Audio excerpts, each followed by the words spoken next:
Giochi invernali 2026, vertice stamane al CONI, si è parlato di sedi e budget, grande intesa Cortina-Milano, il governatore Zaia spera ancora che il governo sarà al nostro fianco. Fondo per i risparmiatori truffati dalle banche, il governo rassicura il 1,5 miliardi annunciato c'è, verrà erogato, confermato però che sarà spalmato in un triennio. Taglia i vitalizi dei senatori, festeggia il Movimento 5 Stelle, ma in arrivo una pioggia di ricorsi, la conferma di Maurizio Paniz, legale degli ex parlamentari. Bufera sul sottosegretario Bitonci per una frase considerata sessista all'europarlamentare Lara Comi, insulti e minaccia a Elena Donazzan per avere sostenuto una battaglia contro l'utero in affitto. Nel 2012 accoltellò la vicina di casa Lida Taffi Pamio, la Cassazione annulla l'ergastolo per Monica Busetto, condannata in secondo appello a 25 anni. Preso dai carabinieri uno dei 2 banditi accusato dell'assalto in casa dello scorso gennaio a Castelnuovo del Garda, vittime nonna e nipotina minacciate e derubate. Macerata da 3 giorni senza gas, slitta la riapertura per le 1000 utenze ancora chiuse, intanto le attività danneggiate dall'interruzione del servizio sono pronte a fare causa. Buonasera e ben ritrovati con l'edizione del Veneto dei nostri notiziari. In primo piano le Olimpiadi invernali del 2026, questa mattina al CONI vertice operativo, si è parlato di sedi e di budget, grande intesa Milano-Cortina. Sentiamo. Un buon clima al di là di ogni più rosea aspettativa. È soddisfatto il presidente del Veneto Luca Zaia dopo il primo vertice al CONI sulle Olimpiadi invernali del 2026. Si è parlato di budget e dei prossimi appuntamenti che attendono le candidate italiane Cortina e Milano da qui a giugno, quando il CIO decreterà il vincitore. E mentre il presidente del CONI Malagò ha annunciato che non ci sarà un comitato promotore per snellire l'operatività, la gestione e gli aspetti burocratici, si lavora alla partita delle risorse. In Veneto si dice che non servono i soldi, bastano le idee, quindi andiamo avanti. Faremo metà e metà, ha commentato a proposito delle risorse il sindaco di Milano Giuseppe Sala, 50% dunque da Milano e Lombardia, l'altro 50% da Cortina e Veneto. Ma su un eventuale ripensamento del governo, Zaia comunque è ottimista. Il Veneto è un fiume in piena, quindi tutti si interessano di queste Olimpiadi. Noi dobbiamo fare un bel lavoro, far bella figura al Veneto e alla Lombardia, e dall'altro sicuramente in base alla qualità del lavoro ci sarà poi anche un potere di attrattività rispetto alle risorse private. Abbiamo la partita delle garanzie, ma insomma andiamo avanti. Io spero sempre, sono un inguaribile ottimista, che il governo poi alla fine sia al nostro fianco. Il fondo ora per i risparmiatori truffati dalle banche, il governo rassicura, il 1,5 miliardi annunciato c'è e verrà erogato, confermato però che sarà spalmato su un triennio. 1,5 miliardi per i risparmiatori traditi dalle banche, e fin qui già lo sapevamo, ma è la tempistica quella che a molti non va giù. L'ufficialità è arrivata con la nota dei sottosegretari all'economia Massimo Bitonci e Alessio Villarosa. Il disegno di legge di bilancio è scritto, tra gli interventi previsti include l'istituzione di un apposito fondo per il ristoro dei risparmiatori danneggiati dalle banche, e le risorse stanziate sul fondo ammontano a 525 milioni di euro all'anno per ciascun anno del triennio 2019-2021, per un totale di 1,5 miliardi di euro. Insomma, il fondo verrà spalmato. Una nota, quella di Roma, nata in risposta alla polemica sollevata quando ci si è accorti che sul documento programmatico di bilancio inviato a Bruxelles lo stanziamento del fondo per il 2019 è pari a 0, tanto da aver scatenato l'attacco del PD, con la deputata ed ex presidente del Friuli Venezia Giulia Deborah Serracchiani, che in una nota scrive: «Questa è una manovra che ha bruciato ogni voce di bilancio sull'altare dei totem di Di Maio e Salvini, alla faccia degli impegni precisi presi anche di fronte alle vittime delle crisi bancarie». In realtà, spiega Bitonci, le tabelle riportate nel documento di programmazione di bilancio indicano gli effetti delle previste erogazioni di cassa aggiuntive rispetto a quanto già incluso nei tendenziali di nota del DEF. Chi tra le associazioni dei risparmiatori ha lottato per questo fondo spiega così l'equivoco. Hanno dichiarato che faranno nel collegato della legge di bilancio e inseriranno il conto 3382, che sono i conti dormienti, che non sono a deficit, quindi non possono essere inseriti nel DEF, ed è una cosa a parte che non è a carico dei cittadini, non è a carico di nessuno, sono dei soldi che dormivano presso le banche che vanno dati ai risparmiatori traditi. Certo, resta il 1,5 miliardi spalmato in 3 anni. Chi vuole tutto e subito resterà deluso, dice Miatello, ma abbiamo comunque portato a casa un risultato che prima non c'era. Questi sono gli impegni che hanno preso Bitonci e Villarosa e anche Di Maio e Salvini, che noi siamo fiduciosi. Ed ancora con la politica e la notizia del taglio ai vitalizi dei senatori. Festeggia il Movimento 5 Stelle, ma è in arrivo una pioggia di ricorsi. Bye bye vitalizi, esulta il Movimento 5 Stelle dopo l'approvazione anche al Senato del taglio dei vitalizi con tanto di festeggiamenti e cartelli a Palazzo Madama. Promessa mantenuta, bye bye vitalizi anche per gli ex senatori. Questo privilegio non esisterà più per nessuno, evviva! Così il vice premier Luigi Di Maio ha commentato su Instagram il provvedimento approvato con 10 voti favorevoli e un astenuto. Usciti dall'aula i senatori di Forza Italia e PD, ma solo per evitare i ricorsi che saranno tantissimi, ha sottolineato il presidente del PD Martina, concludendo: temo che sia incostituzionale, è giusto farlo, ma bisogna farlo bene. Chi si prepara alle barricate intanto sono gli avvocati degli ex senatori, tra i quali l'ex parlamentare bellunese Maurizio Paniz. La preoccupazione rimane per tutti i pensionati italiani, perché se passa il principio per cui si possono tagliare i vitalizi, passa il principio per cui si possono tagliare tutte le pensioni, tant'è vero che il governo ha già cominciato a tagliare quelle sopra i 4.500 euro dopo aver discusso di tagliare quelle sopra i 3.000 euro, e io non escludo che nel giro di poco si scenda dai 4.500 verso i 3.000, perché con i provvedimenti che sono stati assunti il governo ha uno straordinario bisogno di denaro e quindi non può che prenderlo dalle tasche dei cittadini. Ed ora si annuncia una pioggia di ricorsi, così come è accaduto per il taglio ai vitalizi dei deputati. Personalmente ho depositato già 517 ricorsi e credo complessivamente ne siano stati depositati circa 1200-1300, e per i senatori più o meno ci sarà la metà dei numeri che hanno interessato la platea degli ex deputati, perché i senatori sono, come è noto, in numero della metà rispetto a quello dei deputati. E se i ricorsi saranno accolti, prosegue Paniz, per lo Stato non sarebbe certo un affare. Sicuramente danno l'impressione di voler colpire la casta, naturalmente la casta degli altri e non la casta propria, però il risultato finale sarà che la Camera, quindi lo Stato, sarà costretto a pagare non solo il capitale che ha apparentemente risparmiato, ma anche interessi, svalutazione e spese. Non credo che questo sia un grande affare per lo Stato. E nel prossimo servizio facciamo il punto su quanti senatori sono interessati al taglio dei vitalizi, se c'era un'altra strada per evitare i ricorsi e soprattutto perché una decisione come questa potrebbe tagliare la pensione anche a tanti italiani. Sentiamo. Sono 1320 i senatori in tutta Italia protagonisti del taglio ai vitalizi, approvato dalla maggioranza con astensione del Partito Democratico e Forza Italia. Di media hanno 77 anni, non molti quelli veneti, ancor meno quelli trevigiani. Nomi sepolti dalla storia, come Antonio Serena, leghista della prima ora, poi passato ad Alleanza Nazionale e poi al Gruppo Misto. Per la cronaca il suo vitalizio è di 8.455 euro al mese. Poi ci sono senatori dissolti da vicende vagliate dalla magistratura, come per l'ex senatore del Carroccio Pier Giorgio Stiffoni. Poi c'è chi è meno conosciuto come ex di Palazzo Madama, e tra questi spicca Luciano Benetton, certamente più popolare per i maglioni e ultimamente per i ponti che crollano. Un piccolo esercito che ora verrà falciato, dal 20 al 50% il taglio della retribuzione a partire dal 1 gennaio 2019. Il vitalizio non era più moralmente accettabile e già nel 2007 in Parlamento avevamo cominciato a demolire quello che viene visto dai cittadini come un privilegio.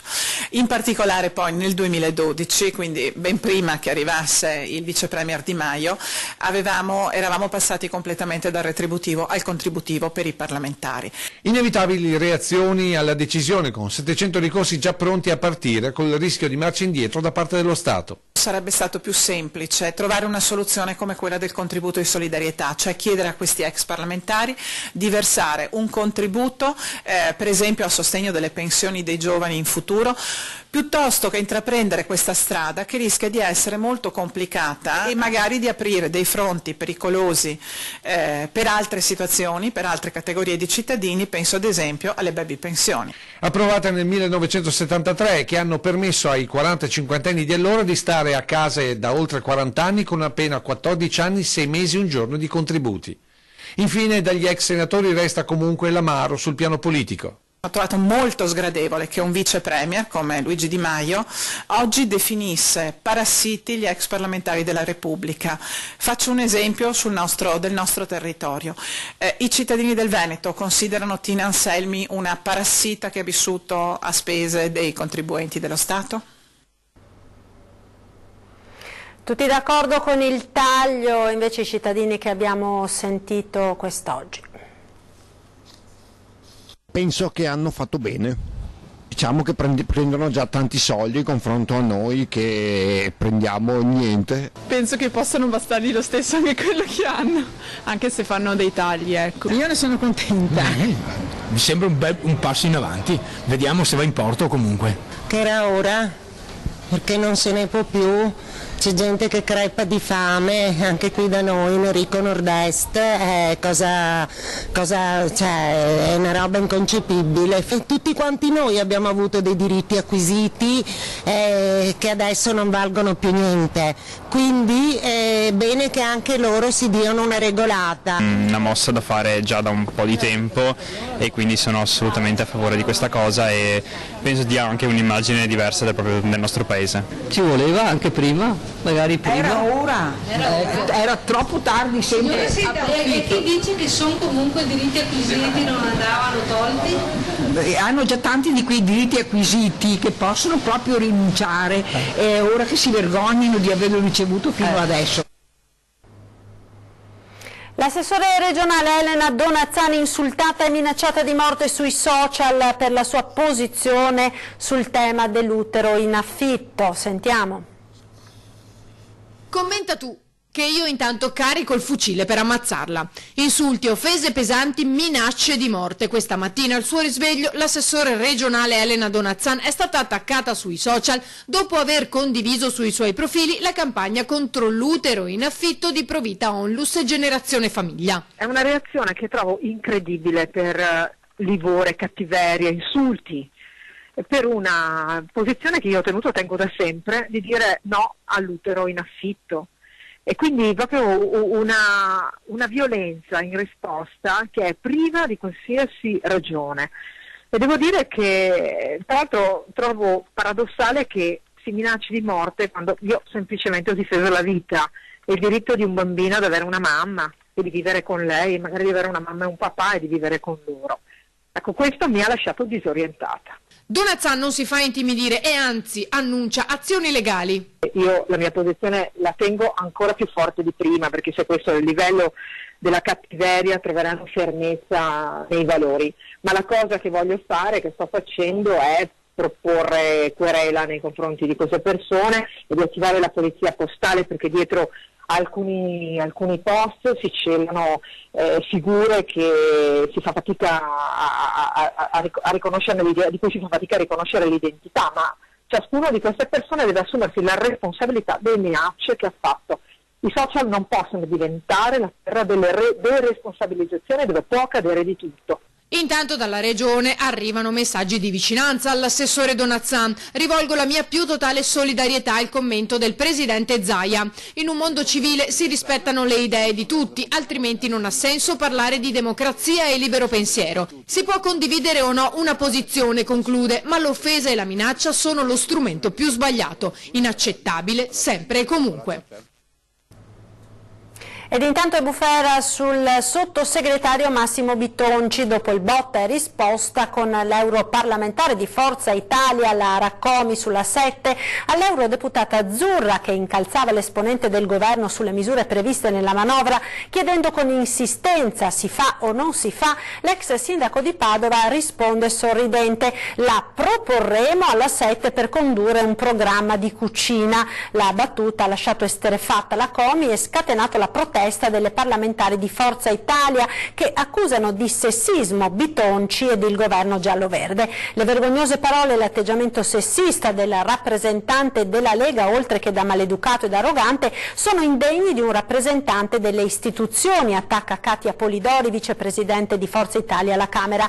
Mi auguro che le donne della Lega abbiano un sussulto di orgoglio, dissociandosi e pretendendo le scuse. Di atteggiamento insultante e sgradevole parla anche il capogruppo di Forza Italia alla Camera, Maria Stella Gelmini, che conclude: aspettiamo le sue scuse.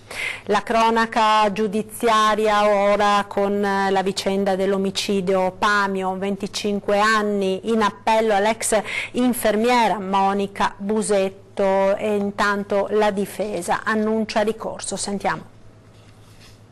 25 anni di reclusione a Monica Busetto, l'ex operatrice sociosanitaria accusata dell'omicidio in concorso con Susanna Lazzarini della vicina di casa Lida Taffi Pamio. È la sentenza della Corte d'Assise d'Appello di Venezia. Continuiamo a credere nell'innocenza di Monica Busetto, sia io che il collega, che ovviamente avevamo dei limiti imposti dalla Cassazione per la decisione, perché la sentenza di rinvio riguardava solo il movente, la sussistenza delle attenuanti generiche o dell'aggravante dei futili motivi. La Corte d'Assise d'Appello oggi ha deciso che non ci sono i futili motivi, ma secondo loro non ci sono neanche le attenuanti generiche, quindi non è stato possibile effettuare un bilanciamento tra le circostanze come invece aveva imposto la sentenza della Cassazione. Quindi sicuramente leggeremo le motivazioni che verranno depositate tra 60 giorni, ma sicuramente faremo ricorso ancora una volta in Cassazione. L'anziana fu uccisa a coltellate e strangolata con il cavo di un decoder il 20 dicembre 2012 nel suo appartamento in viale Vespucci a Mestre. Busetto si è sempre dichiarata innocente. Era accusata di omicidio volontario aggravato dall'efferatezza e crudeltà e dai futili motivi e in primo grado condannata a 24 anni e 6 mesi. La pena con il primo appello si era aggravata nell'ergastolo, ma la Cassazione aveva annullato, imponendo ai giudici di rivalutare l'aggravante dei futili motivi, ora esclusa. La Corte non ha concesso alla Busetto le attenuanti generiche, motivo per cui la difesa annuncia di non arrendersi. Abbiamo dalla parte nostra, nonostante questa sentenza debba essere rispettata, perché è una sentenza che comunque è messa a carico di un'imputata, dalla parte nostra però abbiamo tutta la comunità scientifica che sul punto sta producendo una letteratura non indifferente e sulla quale fanno convegni. Ce n'è stato uno a giugno in Cina proprio che ha avuto per oggetto la prova scientifica, e il nostro consulente di parte, il professor Taroni dell'Università di Losanna, ha tenuto una relazione dove appunto criticava enormemente i risultati di questa sentenza proprio perché non ha fondamento scientifico, come invece si vuole far passare. Ancora cronaca, i carabinieri di Peschiera del Garda hanno arrestato un cittadino albanese di 29 anni con l'accusa di essere uno dei 2 autori della violenta rapina in abitazione compiuta a Castelnuovo del Garda il 4 gennaio dello scorso anno. Quella sera 2 banditi armati di pistole con il volto coperto entrarono nella casa dove si trovavano una donna ultra settantenne e la nipotina di 7 anni. Nonostante la presenza di 2 persone completamente indifese, i 2 malviventi le minacciarono non solo con la pistola ma anche brandendo una grossa mazza per farsi indicare dove fosse la cassaforte, che in realtà non c'era. I militari dell'Arma hanno spiegato che i banditi credevano di essere entrati nell'abitazione di un ristoratore che vive nelle vicinanze. Le indagini continuano per individuare il complice. Torniamo ora a parlare dei provvedimenti decisi dal governo, perché tra quelli in mano appunto in queste ore spunta anche l'ipotesi di un reddito universale di 500 euro per i giovani. Sentiamo. 500 euro al mese per i giovani diplomati o laureati tra i 18 e i 26 anni. Nella partita sul reddito di cittadinanza, di cui si stanno giocando le fasi cruciali, spunta anche l'ipotesi di un vero e proprio reddito universale per i giovani, un assegno mensile di 500 euro della durata massima di 2 anni e non subordinato alla condizione economica del beneficiario. Così almeno si apprende dalle notizie che trapelano dalle riunioni di governo. Solo un'ipotesi dunque, una proposta da prendere come tale, ma destinata a far discutere. Secondo me è una buona opportunità, basta che non vadano sprecati, diciamo. Con quali criteri vengono dati questi 500 euro? A tutti a prescindere dai 18 ai 27? Potrebbe essere una cosa positiva come negativa, dipende sempre dall'utilizzo che viene fatto, perché ad essere sinceri probabilmente nessuno li userebbe realmente per fini di studio. Diciamo che è bene se è strutturata bene la cosa, perché magari ci sono gente che se ne può approfittare. Mi sembra ognuno come tutti quanti bisogna lavorare, poi quello che penso mi. Io credo che sia una cosa giusta per incentivare comunque i giovani a comunque nel momento in cui vanno a studiare comunque a spendere dei soldini senza chiedere ai propri genitori, e comunque già il bonus che avevano dato precedentemente dei 500 euro per la cultura può essere una buona proposta. È abituati in massa bene, nel senso una volta si andava anche presto a lavorare, adesso. Dato che i giovani hanno sempre, tra virgolette, le tasche bucate, gli studenti ancora di più per via dell'università che comunque costa, è una buona opportunità per tutti. Ma con tutti questi soldi poi la voglia di studiare rimane o se ne va? No, la voglia di studiare, se una persona è determinata a studiare rimane sicuramente. Penso che i giovani, sebbene che si guadagna, può permettendo sempre il lavoro, insomma, chi trova il lavoro, però dargli i soldi così, regalarli, non sono tanto d'accordo. Ci fermiamo ora per la pubblicità, tra poco.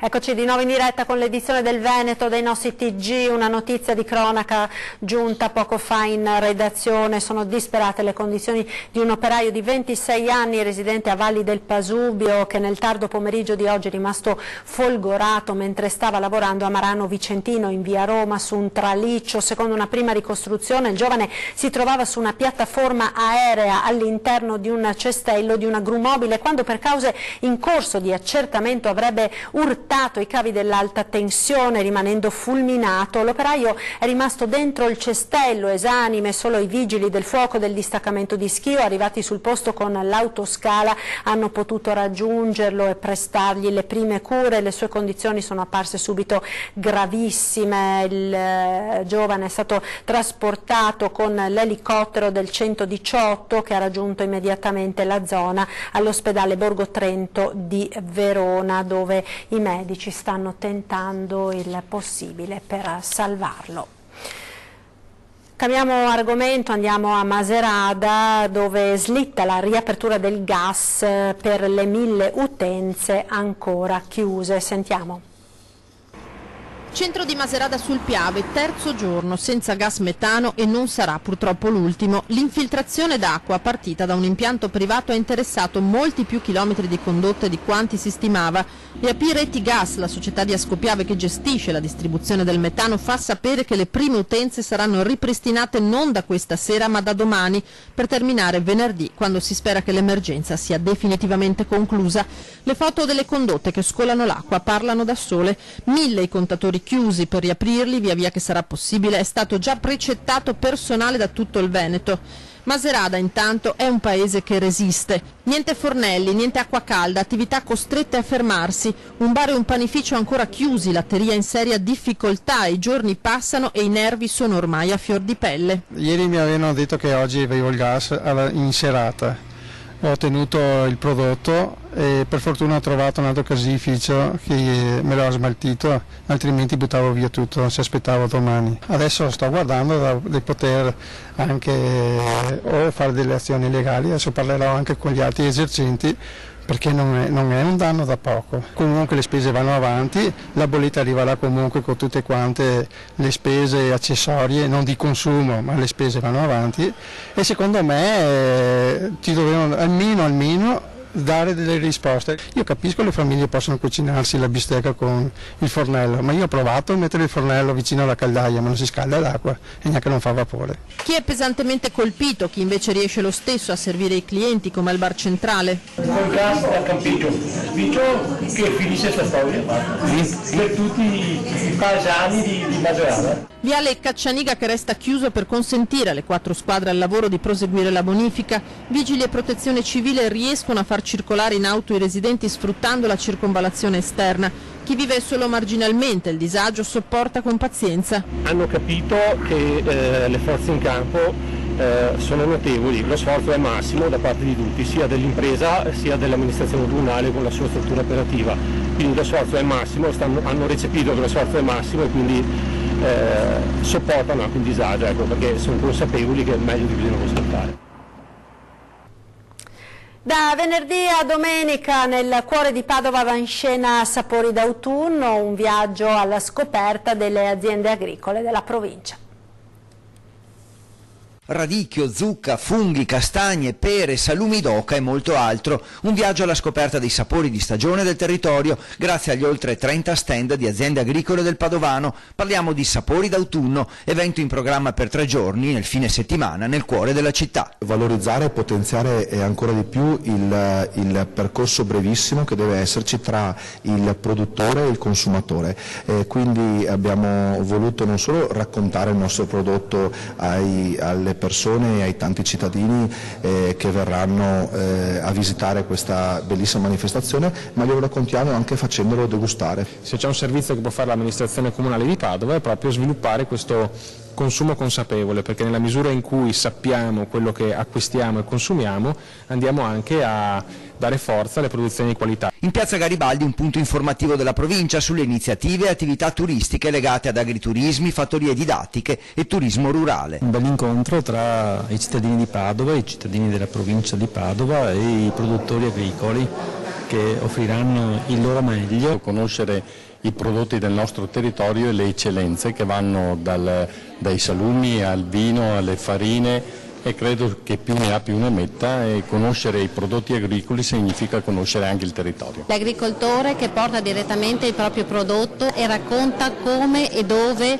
alleva, come e dove coltiva, e anche dà qualche consiglio su come utilizzare i prodotti anche in cucina. Infine spazio a Team for Children, associazione che sostiene i ragazzi ricoverati in oncoematologia pediatrica. Noi chiediamo innanzitutto di acquistare i loro prodotti che sono fantastici e di lasciare l'euro magari di resto nelle cassettine che saranno proprio in tutti quanti i banchetti. È tutto per questa edizione, vi lascio come sempre alle previsioni del tempo, arrivederci.